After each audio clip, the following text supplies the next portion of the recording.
Comment équilibrer une équation de transformation chimique? Donc on va prendre l'exemple de la combustion du méthane dans le dioxygène.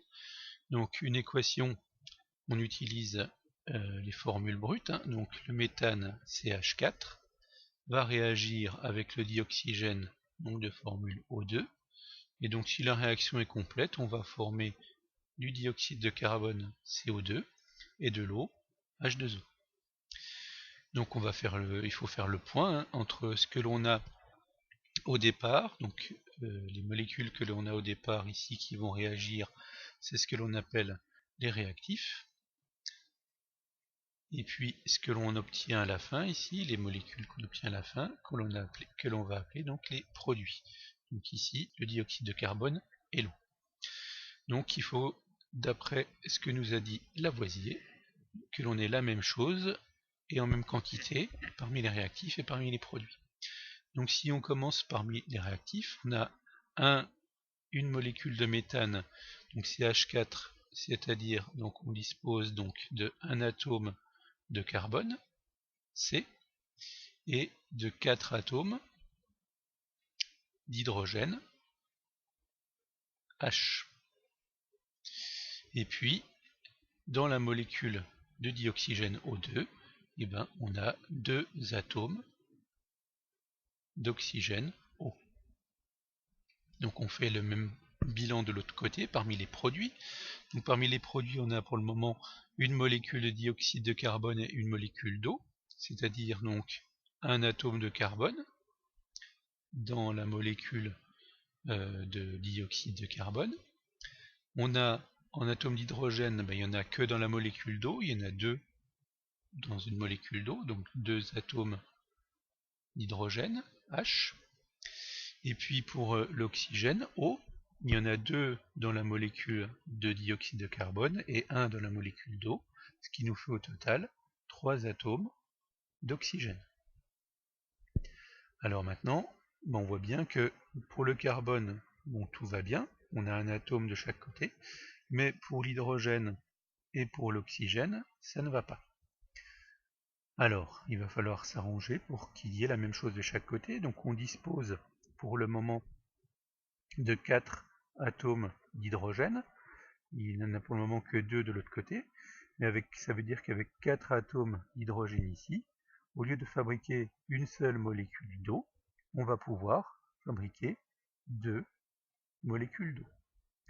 Si je fabrique 2 molécules d'eau, mais je me retrouve ici non plus avec 2 atomes d'hydrogène, mais 2 fois 2, 4 atomes d'hydrogène. Et donc dans ce cas-là, on en a bien 4 de chaque côté, donc tout va bien. Et pour l'oxygène, on a modifié les choses également. On a toujours ici, dans cette situation, 2 atomes d'oxygène dans le dioxyde de carbone.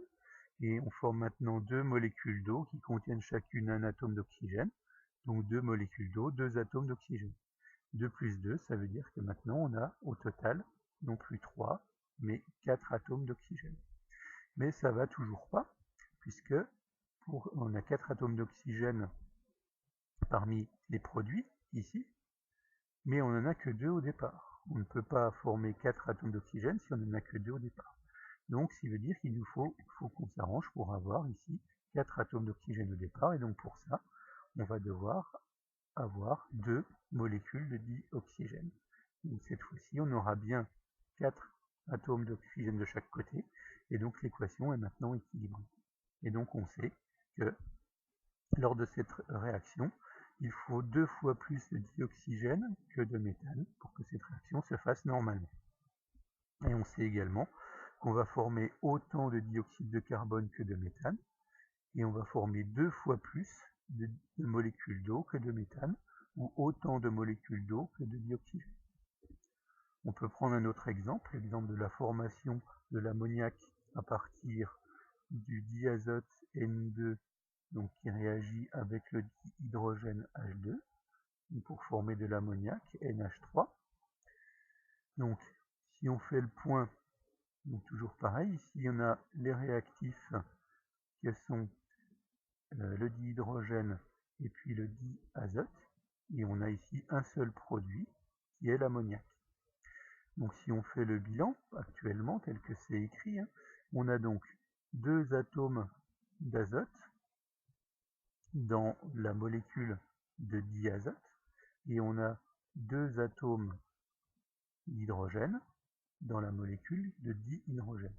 Et de l'autre côté, on a un seul atome d'azote et 3 atomes d'hydrogène. Donc là, on voit que rien ne va, ni pour l'azote, ni pour l'hydrogène. Alors, il va falloir modifier ça. Si on dispose au départ de 2 atomes d'azote, ici, on va pouvoir former, en fait, au lieu d'une molécule, 2 molécules d'ammoniac. Avec 2 atomes d'azote, on peut former 2 molécules d'ammoniac.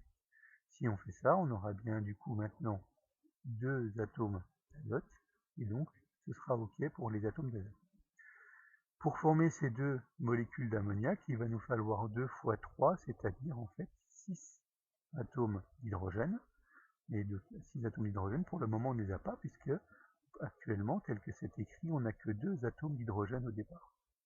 Pour avoir 6 atomes d'hydrogène, eh bien, il va nous falloir prendre 3 molécules de dihydrogène. En faisant ça, on aura bien 3 fois 2, 6 atomes d'hydrogène, et l'équation sera équilibrée. Et donc on sait maintenant que pour cette réaction, il faut mettre 3 fois plus de dihydrogène que de diazote, et on va former, pour une molécule de diazote, 2 molécules d'ammoniac.